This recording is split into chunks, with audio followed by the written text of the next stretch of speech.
The Selfish Giant by Oscar Wilde. Every afternoon, as they were coming from school, the children used to go and play in the giant's garden. It was a large, lovely garden with soft green grass. Here and there over the grass stood beautiful flowers like stars, and there were 12 peach trees that in the springtime broke out into delicate blossoms of pink and pearl, and in the autumn bore rich fruit. The birds sat on the trees and sang so sweetly that the children used to stop their games in order to listen to them. "How happy we are here!" they cried to each other. One day, the giant came back. He had been to visit his friend, the Cornish ogre, and had stayed with him for 7 years. After the 7 years were over, he had said all that he had to say, for his conversation was limited, and he determined to return to his own castle. When he arrived, he saw the children playing in the garden. "What are you doing here?" he cried in a very gruff voice, and the children ran away. "My own garden is my own garden," said the giant. "Anyone can understand that, and I will allow nobody to play in it but myself." So he built a high wall all round it and put up a notice board. "Trespassers will be prosecuted." He was a very selfish giant. The poor children had nowhere to play. They tried to play on the road, but the road was very dusty and full of hard stones, and they did not like it. They used to wander round the high wall when their lessons were over and talk about the beautiful garden inside. "How happy we were there," they said to each other. Then the spring came, and all over the country there were little blossoms and little birds. Only in the garden of the selfish giant, it was still winter. The birds did not care to sing in it, as there were no children, and the trees forgot to blossom. Once, a beautiful flower put its head out from the grass, but when it saw the notice board, it was so sorry for the children that it slipped back into the ground again and went off to sleep. The only people who were pleased were the snow and the frost. "Spring has forgotten this garden," they cried, "so we will live here all the year round." The snow covered up the grass with her great white cloak, and the frost painted all the trees silver. Then they invited the north wind to stay with them, and he came. He was wrapped in furs, and he roared all day about the garden and blew the chimney pots down. "This is a delightful spot," he said. "We must ask the hail on a visit." So the hail came. Every day for 3 hours he rattled on the roof of the castle till he broke most of the slates, and then he ran round and round the garden as fast as he could go. He was dressed in grey, and his breath was like ice. "I cannot understand why the spring is so late in coming," said the selfish giant, as he sat at the window and looked out at his cold white garden. "I hope there will be a change in the weather." But the spring never came, nor the summer. The autumn gave golden fruit to every garden, but to the giant's garden she gave none. "He is too selfish," she said.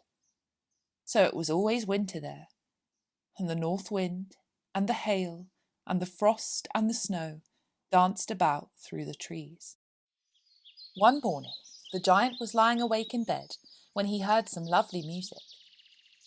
It sounded so sweet to his ears that he thought it must be the king's musicians passing by.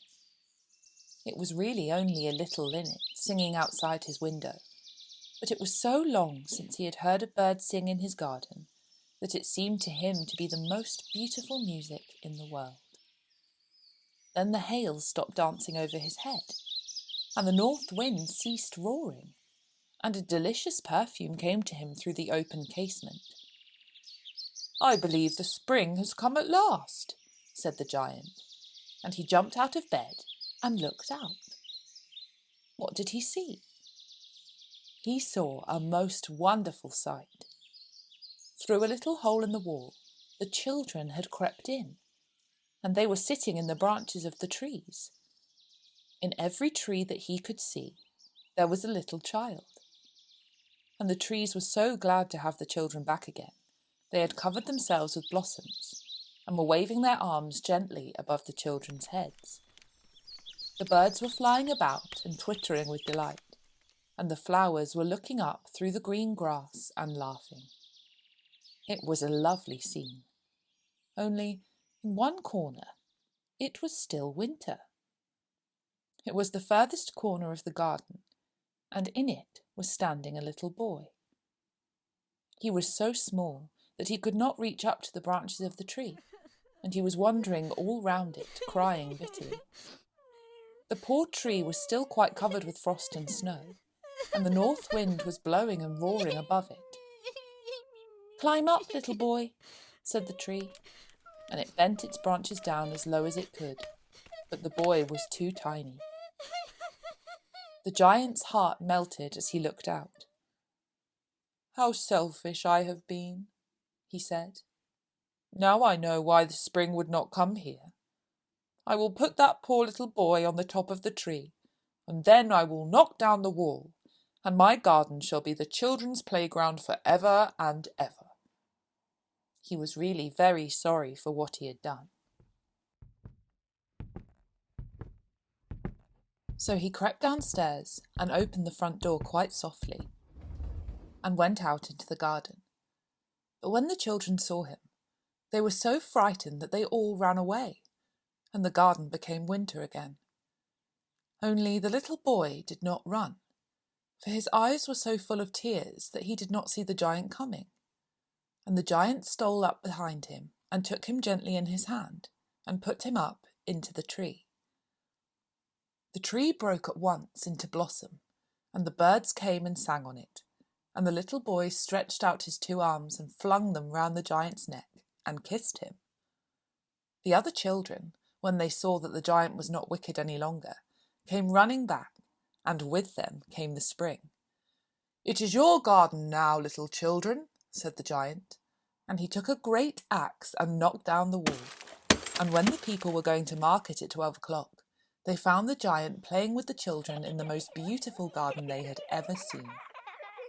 All day long they played, and in the evening they came to the giant to bid him goodbye. "But where is your little companion?" he said. "The boy I put into the tree." The giant loved him the best because he had kissed him. "We don't know," answered the children. "He has gone away." "You must tell him to be sure and come here tomorrow," said the giant. But the children said that they did not know where he lived and had never seen him before, and the giant felt very sad. Every afternoon, when school was over, the children came and played with the giant, but the little boy whom the giant loved was never seen again. The giant was very kind to all the children, yet he longed for his first little friend, and often spoke of him. "How I would like to see him," he used to say. Years went over, and the giant grew very old and feeble. He could not play about any more, so he sat in a huge armchair and watched the children at their games and admired his garden. "I have many beautiful flowers," he said, "but the children are the most beautiful flowers of all." One winter morning, he looked out of his window as he was dressing. He did not hate the winter now, for he knew that it was merely the spring asleep and that the flowers were resting. Suddenly, he rubbed his eyes in wonder and looked and looked. It certainly was a marvellous sight. In the farthest corner of the garden was a tree quite covered with lovely white blossoms. Its branches were all golden, and silver fruit hung down from them, and underneath it stood the little boy he had loved. Downstairs ran the giant in great joy and out into the garden. He hastened across the grass and came near to the child, and when he came quite close, his face grew red with anger, and said, "Who hath dared to wound thee? for on the palms of the child's hands were the prints of 2 nails, and the prints of 2 nails were on the little feet. "Who hath dared to wound thee?" cried the giant. "Tell me, that I may take my big sword and slay him." "Nay," answered the child, "but these are the wounds of love." "Who art thou?" said the giant. And a strange awe fell on him, and he knelt before the little child. And the child smiled on the giant and said to him, "You let me play once in your garden. Today you shall come with me to my garden, which is paradise."